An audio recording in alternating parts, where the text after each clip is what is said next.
পশ্চিমবঙ্গ বিধানসভা নির্বাচনের দ্বিতীয় ও শেষ দফার ভোট গ্রহণ চলছে। রাজ্যের 7টি জেলার মোট 142টি বিধানসভা কেন্দ্রে প্রার্থীদের ভাগ্য নির্ধারণ হবে আজ। সকাল 7টা থেকে কড়া নিরাপত্তায় শুরু হয়েছে ভোট গ্রহণ, চলবে সন্ধ্যা 6টা পর্যন্ত। হেভিওয়েট প্রার্থীদের পাশাপাশি আজ ভোটের ময়দানে তৃণমূল, বিজেপি ও সংযুক্ত মোর্চার মর্যাদার লড়াই।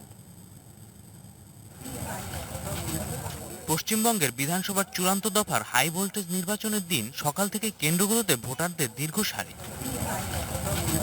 বুধবার 142টি আসনের জন্য লড়ছেন 1448 জন প্রার্থী। এর মধ্যে রয়েছেন 220 জন মহিলা প্রার্থী। তাদের ভাগ্য নির্ধারণে ভোট দিচ্ছেন 3,71,73,837 জন ভোটার।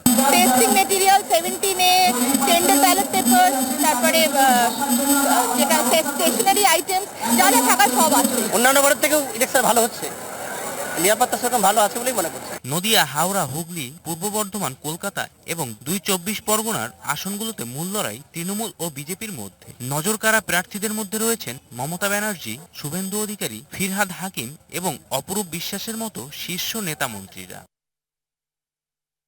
পিছিয়ে নেই তারকারাও। রূপা গাঙ্গুলি, রুদ্রনীল ঘোষ থেকে শুরু করে মীনাক্ষী মুখোপাধ্যায়, দীপশিতা ধর বা আইএসএফ এর পীরজাদা নওশাদ সিদ্দিকীর মতো তরুণ মুখদের ভাগ্য আজ নির্ধারণ হচ্ছে।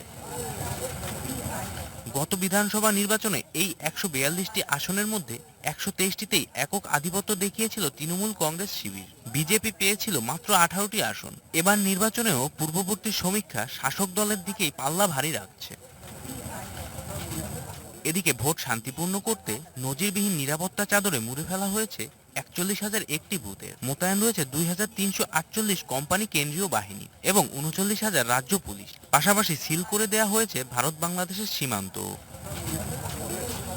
গত 23শে এপ্রিল প্রথম দফায় 152টি আসনের জন্য ভোট পড়ে রেকর্ড 93.19%। বুধবার শেষ দফার ভোট শেষে পশ্চিমবঙ্গের মসনদে কে বসছেন তা চূড়ান্ত হবে আগামী 4 মে ভোট গণনার দিন।